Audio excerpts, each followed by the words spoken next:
Jolie, mi amor, ¿te puedo contar un cuento para dormir? Ya deberías estar casada. Sentí la mirada penetrante de mi tía mientras me sentaba a la mesa. Odiaba este tipo de juntas familiares. Me costaba comer y sentía que cada uno de mis movimientos estaba monitoreado al mayor detalle. No podía comer lo que quería.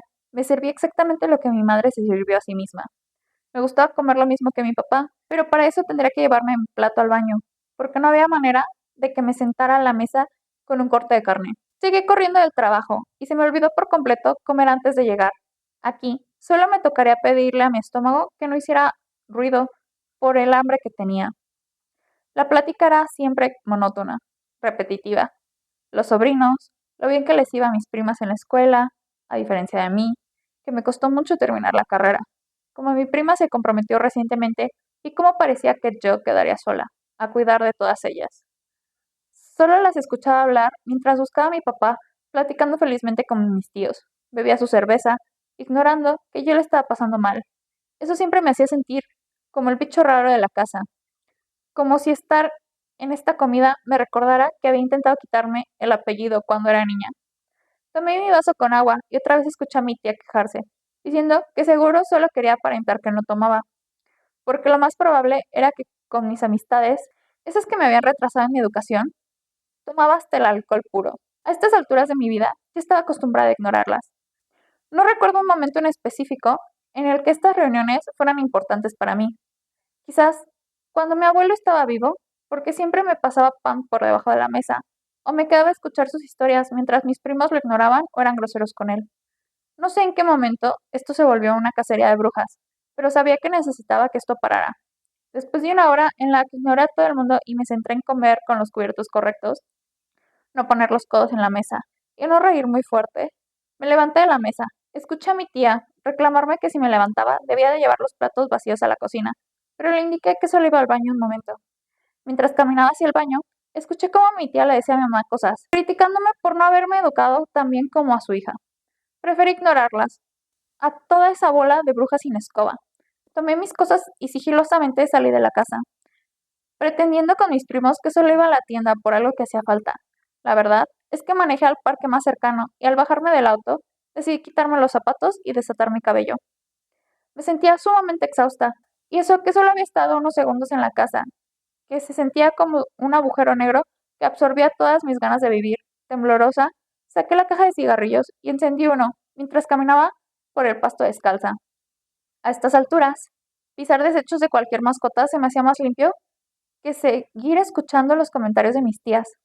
Esas señoras siempre fueron así, pero con el tiempo se hicieron más estrictas, más crueles. Puede que no tuviera pareja, pensé mientras veía el humo disiparse, pero al menos no estoy tan amargada de la vida como ellas. Eso sí sería una tragedia.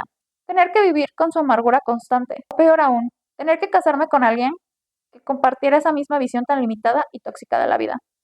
Además, siempre criticaban a todos, pero ellas eran de lo peor de la ciudad.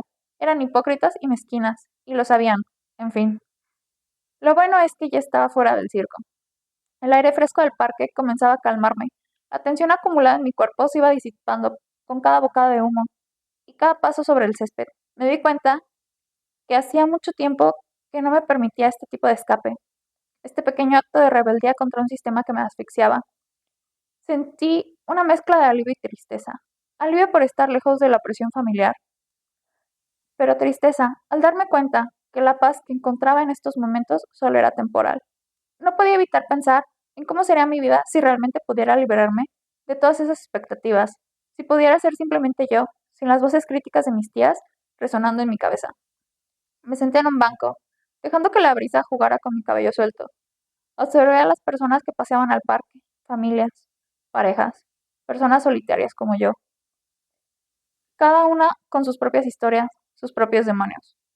Por el momento, me sentí parte de algo más grande, algo que no estaba limitado por las paredes de la casa, ni por las expectativas impuestas por otros. Me sentí libre, aunque fuera solo por un rato. En ese instante, me prometí a mí misma que encontraría más momentos como este, más espacios donde pudiera respirar sin sentirme juzgada, donde pudiera ser automáticamente yo. No sabía cómo ni cuándo, pero sabía que lo haría, porque la vida que quería no era la que mis tías habían planeado para mí, sino la que yo estaba dispuesta a construir paso a paso, en lugares donde las expectativas no tuvieran cabida. Al terminar mi cigarro, me puse de pie y miré el horizonte con determinación. Sabía que tenía que regresar, pero algo había cambiado en mí. Había encontrado un pequeño respiro, una chispa de libertad, y estaba decidida a no dejar que se apagara, sin importar cuántas veces tuviera que escapar al parque descalza y con el cabello suelto. ¿Y te gustó el cuento, mi amor? Buenas noches, Yoli.